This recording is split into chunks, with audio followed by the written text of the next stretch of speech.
ഈ വീഡിയോയിൽ നമ്മൾ ഫ്രണ്ട് ഫംഗ്ഷൻ വെച്ചിട്ട് എങ്ങനെയാണ് ഓപ്പറേറ്റർ ഓവർലോഡിങ് ചെയ്യണമെന്നുള്ളത് നോക്കാം. ഇതിനായിട്ട് നമ്മൾ പണ്ട് ഡിസ്കസ് ചെയ്തിട്ടുള്ള കോംപ്ലക്സ് നമ്പറിൻ്റെ പ്രോഗ്രാം തന്നെയാണ് ഞാൻ യൂസ് ചെയ്യേണ്ടത്. അപ്പോൾ ആ വീഡിയോ ചെക്ക് ചെയ്യാത്തവർ അതൊന്ന് ചെക്ക് ചെയ്ത് നോക്കിയാൽ മതി. ഇനി അത് ചെക്ക് ചെയ്തിട്ടുള്ളവരോട് പറയാനുള്ളത് എന്താണെന്ന് വെച്ചാൽ ഇതിൽ വലിയ വ്യത്യാസമൊന്നുമില്ല. നമ്മൾ ആ മറ്റേ ആഡ് ചെയ്യുന്ന ഫങ്ഷൻസ് അത് ഞാൻ റിമൂവ് ചെയ്തിട്ടുണ്ട് ഇപ്പോൾ കോംപ്ലക്സ് ക്ലാസ്സിൽ നിന്ന്. ഇനി ഫ്രണ്ട് ഫംഗ്ഷൻ വെച്ചിട്ട് ഓവർലോഡിങ് ചെയ്യേണ്ടത് എങ്ങനെയാണെന്നുള്ളത് അതിൽ ചെക്ക് ചെയ്യാം.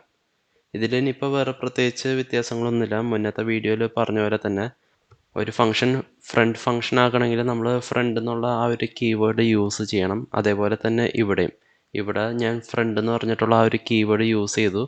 അത് കഴിഞ്ഞിട്ട് നമ്മൾ ഓപ്പറേറ്റർ ഓവർലോഡിംഗ് ആണ് ചെയ്യണത്. ഓപ്പറേറ്റർ ഓവർലോഡിങ്ങിൽ C1 പ്ലസ് C2 എന്നുള്ള ആ ഒരു സംഭവം നമ്മൾ ആഡ് ചെയ്യുമ്പോൾ റിസൾട്ട് ഒരു കോംപ്ലക്സ് ഒബ്ജക്റ്റ് ആയിട്ടാണ് ആ ഒരു ഓപ്പറേറ്റർ ഓവർലോഡിംഗ് ഫംഗ്ഷൻ റിട്ടേൺ ചെയ്യുന്നത്. സോ നമ്മളിവിടെ റിട്ടേൺ ടൈപ്പ് കോംപ്ലക്സ് എന്നുള്ളത് മെൻഷൻ ചെയ്ത് കൊടുക്കുക. ഇത് കഴിഞ്ഞിട്ട് നമ്മൾ സാധാരണ ഓപ്പറേറ്റർ ഓവർലോഡിംഗ് ഫംഗ്ഷൻ എഴുതിയ പോലെ തന്നെ ഓപ്പറേറ്റർ എന്ന് പറയുന്ന കീവേഡ് യൂസ് ചെയ്യുക, സ്പേസ് പ്രസ് ചെയ്യുക, എന്നിട്ട് പ്ലസിൻ്റെ സിമ്പിൾ കൊടുക്കുക. കാരണം നമ്മളിവിടെ പ്ലസ് ആണ് ഓവർലോഡ് ചെയ്യാൻ പോകുന്നത്. എന്നിട്ട് പാരാമീറ്ററിൻ്റെ അകത്ത് നമ്മൾ മെമ്പർ ഫംഗ്ഷനിൽ ചെയ്തപ്പോൾ ഒരു പാരാമീറ്ററെ പാസ് ചെയ്യിപ്പിച്ചുള്ളൂ.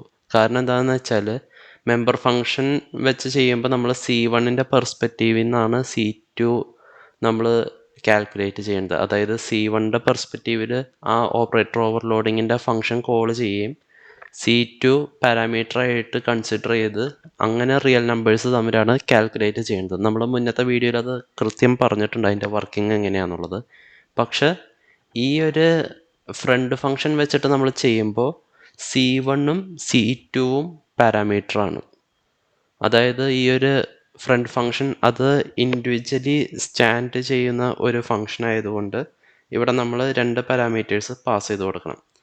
അതിനായിട്ട് ഞാനിവിടെ കോംപ്ലക്സ് C1 കോംപ്ലക്സ് C2 എന്നും പറഞ്ഞ് രണ്ട് പാരാമീറ്റേഴ്സ് പാസ് ചെയ്യാൻ വേണ്ടിയിട്ട് കൊടുത്തു വെച്ചിട്ടുണ്ട്.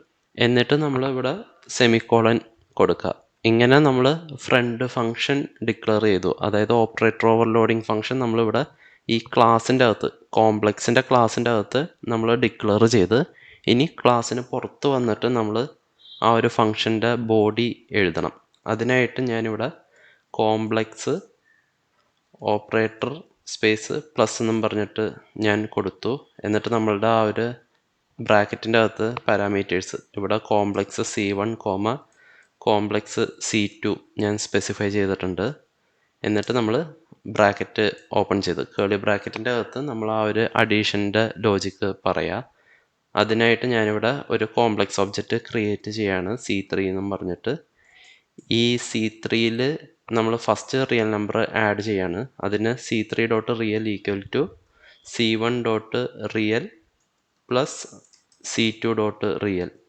അതേപോലെ നമ്മൾ ഇമാജിനറി നമ്പർ കാൽക്കുലേറ്റ് ചെയ്യാനായിട്ട് C3 dot IMG equal to C1 dot IMG plus C2 dot IMG.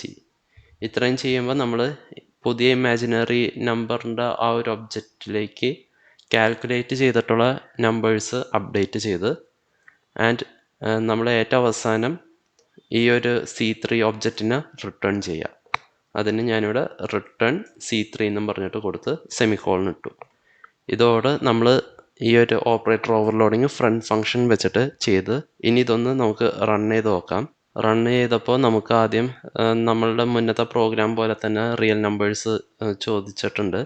അപ്പോൾ ആദ്യത്തെ കോംപ്ലക്സ് നമ്പറിൻ്റെ റിയൽ നമ്പർ 10 ആയിട്ട് കൊടുത്തു, ഇമാജിനറി നമ്പർ 3 ആയിട്ട് ഞാൻ കൊടുത്തു.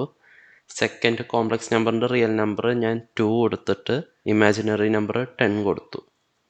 എന്നിട്ട് നമുക്കിവിടെ റിസൾട്ട് പ്രിൻ്റ് ചെയ്ത് വന്നിട്ടുണ്ട്. റിസൾട്ട് 12 പ്ലസ് 13i എന്നും പറഞ്ഞിട്ട് വന്നിട്ടുണ്ട്. ഇങ്ങനെയാണ് ഫ്രണ്ട് ഫംഗ്ഷൻ വെച്ചിട്ട് നമ്മൾ ഓപ്പറേറ്റർ ഓവർലോഡിങ് ചെയ്യുന്നത്.